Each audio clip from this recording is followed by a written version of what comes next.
Hello and welcome to the Authority of Love. I'm Greg Williams, and we're on for another fabulous Family Foundation Friday. I like to throw that in every once in a while, David, because it's just a tongue twister. But thank you for joining us once again. Absolutely. It is a fabulous Friday. We're looking forward to a fabulous Saturday as well. We'll talk about that some more. Exactly right. I'm going to say that. You took it right out of my mouth, but we are excited about today's because there's a lot going on. There's a lot of good things. There's a lot of questionable things, and we're going to cover those today. So, David, let's begin with this. We had some great news that we fully anticipated a few weeks ago.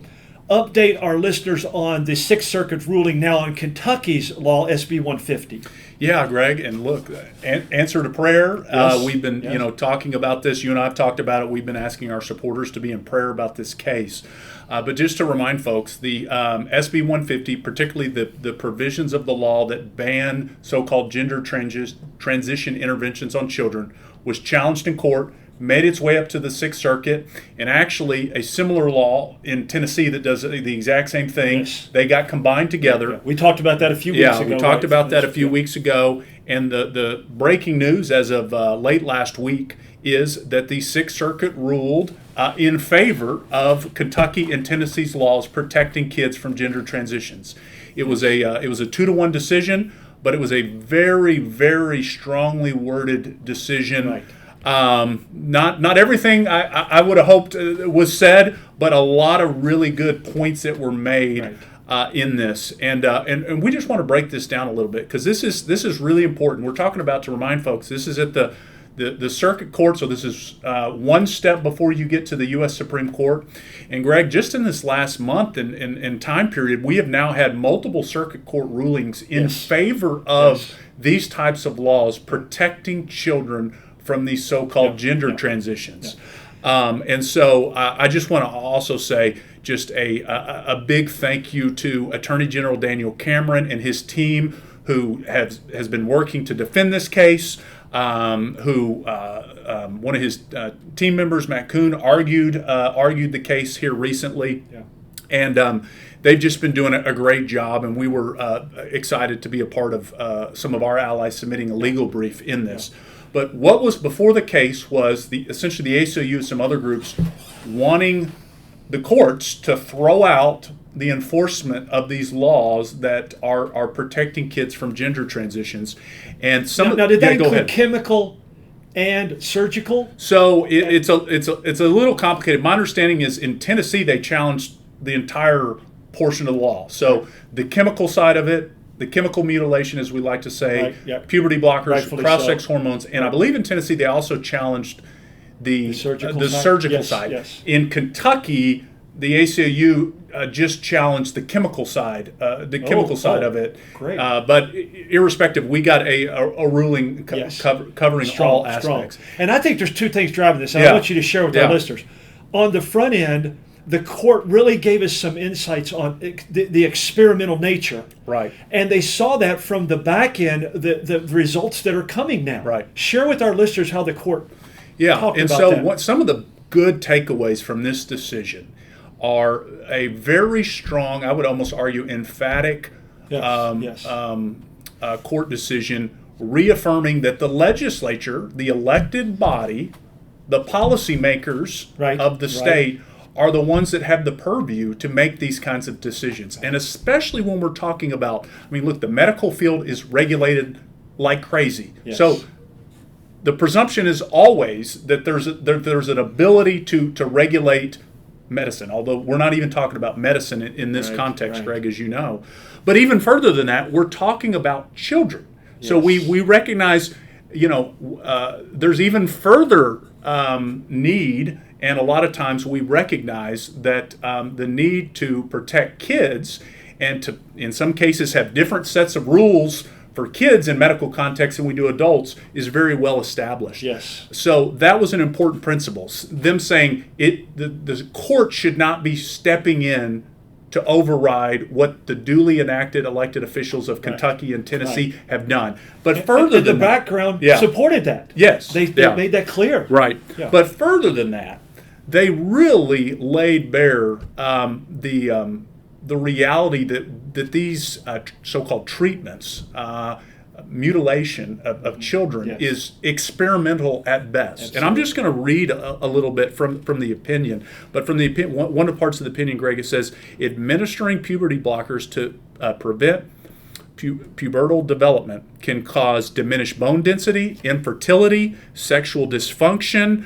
The list of potential concerns goes on and on and on. We heard these in spades in the testimony in the legislature. And it's proven. Absolutely. It's proven. Right. So they go on to say that this the unsettled, developing, in truth, still experimental nature of these treatments surely permits more than one policy approach, and the Constitution does not favor one over the other. I would take it a step further and actually say, if you go back to our foundational principles, the state actually has a duty to protect children and all people from physical harm, but that's still very, very strong language, and goes on to say that there was persuasive evidence that Kentucky and Tennessee chose a fair-minded and cautious approach to protect children in these circumstances. Very good. And then finally, it said, Greg, as well, that if the injunction was to remain in place, essentially the attempt to halt the law that the other side was seeking, that Tennessee and Kentucky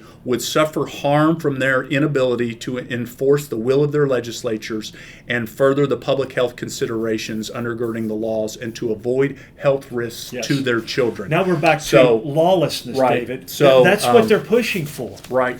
So they have an agenda. It's a really strong decision, and continuing to build the legal argument that we knew, but that these types of laws protecting kids from being experimented upon are right and just. Well, and in line with that, David, in line with that, I know they mentioned a little bit, because we were talking to Michael Johnson, one of your analysts here at Family Foundation, and he said they went back and looked at the research and the studies and what's coming out of this. The experiments are not working out real well. Right. The results are mutilation and destruction of bodies and lives, and suicide rates going up. They really are way more than they claim they are on the front end, on the other side. So let's transition then. We had a front page article in our own here local Herald Leader, Lexington Herald Leader, which exposed their bias. And I'm going to ask them to do something after you talk about this in a little bit. But it exposed their bias. Share with us what we found and what that looks like, David. Yeah, so the Herald Leader ran those that are watching on a video, we've got a little printout here. The front page of the Herald Leader was a picture of Daniel Cameron behind the transgender flag, and said, would a focus on, quote, anti-trans policies backfire as it relates to Daniel Cameron standing strong on these issues in the race for governor?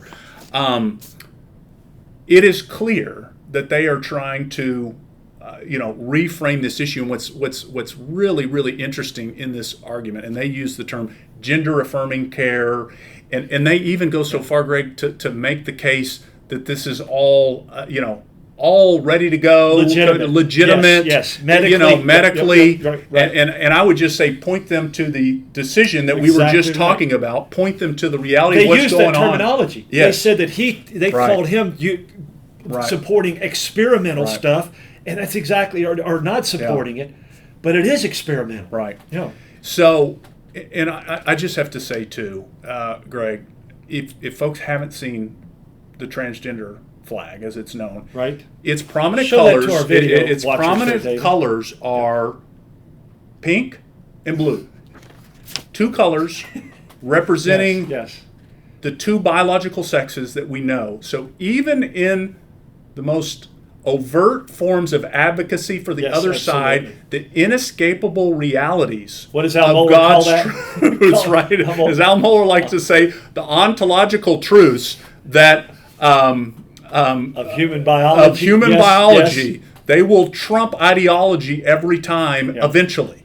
But unfortunately, what we're seeing is a desperate attempt by and I would say the completely in the tank left-wing media here in this state, trying to go after Daniel Cameron simply for doing his job, defending the laws that the General Assembly passed overwhelmingly in court. And then also, not to mention, they try to kind of go after his lieutenant governor running mate, who's a state senator, Robbie Mills, Right. who was who authored and helped carry the Save Women's Sports Act to protect Right. our female athletics. Right. So they are trying to make this somehow a front and center issue. And Greg, I know you had something you wanted to share let me share on this right? topic, but let me let you do that. Yeah. So if we're going to claim, I don't know that they do that anymore, David, but you said it's very clear where they stand, the right. left media.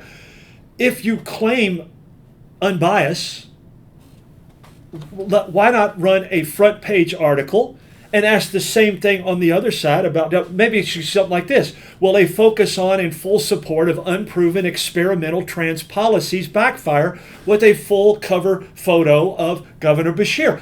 I'm just simply asking you, put both sides out there. Right. Don't try and dissuade or persuade. Put both sides and let people understand what's going on so that they know. That's what we keep asking them here on our show, David, to do. And the Family Foundation, look, let's see what's really going on out there, and let's help voters decide based upon where the two candidates actually stand, and all other candidates for that matter. The one good takeaway that if I can call it that, from this article is, again, it makes it very clear there is a clear dividing line on this issue. Exactly right. If that's my point in the other cover. Right. Yes. Andy Beshear vetoed the bills, vetoed SB 150 to protect kids from these gender transitions. All of it. Yeah. While his ads say that he never did any Right. of that, basically. Right. So he is truly lying about that. And then he also vetoed the Save Women's Sports bill Right. that we were just talking about as well from the session before last. So there is a clear contrast, and our heart continues to be, Greg, we've talked about it, but our governor's race voter guide, our church-friendly voter guide that covers these issues and a host of other issues, folks can get that resource. We're distributing it all over the state as requested from a lot of churches and supporters at KentuckyFamily.org. But just another example why these issues are issues of the day, impacting what does the Word of God have to say? Yes. How should Christians think about these issues? Right. They are in play right now, front and center, in the election coming up in November 7th. And let me say one more thing, and then we'll push. We'll promote a little bit of the forum that's coming up tomorrow. Listen, here's all we're saying. Well, if you are for abortion, basically on demand at any time, if you are for transgender of children and youth, if you are for those things, then you need to vote for Governor Beshear. He is for those things. Don't let the ads fool you. If you are against those things, clearly understand that Daniel Cameron is against those things. That's your call, your choice. But you need to know where they stand based upon their records and what they've done, not what they're claiming in ads. That's all we're saying. Right. That's all we're saying. And so with that, promo a little bit of the family forum and some of the topics, and then I'll close this out, Dave. Yeah, we're going to have a full house tomorrow at our Kentucky Family Forum, and we're just really excited. We're going to have a salt and light panel on how the church can engage, Greg, that you're going to be on. We're going to be talking about the LGBTQ revolution and these issues and how they impact kids and the issue of educational freedom. That will be another panel. I'm excited that Walt Heyer is going to be our keynote speaker at lunch. We're going to have a pro-life panel, a panel on religious liberty, and a panel kind of on the future of social conservatism. Yeah. It's going to be an exciting day, and we are just so thankful for all that are going to be joining us, for all the speakers, yourself included. Well, and we could probably add a few seats. It is full, but we could probably add a few if you want to show up. So thank you for joining us today and tomorrow. Thanks for your prayers. Thanks always to the Lord. Make it a great day, and God bless in Christ. Bill Reeser Encounters next, and at 12:45, Greg Horn and Hope is here. I'm Greg Williams, and you're listening to The Authority of Love.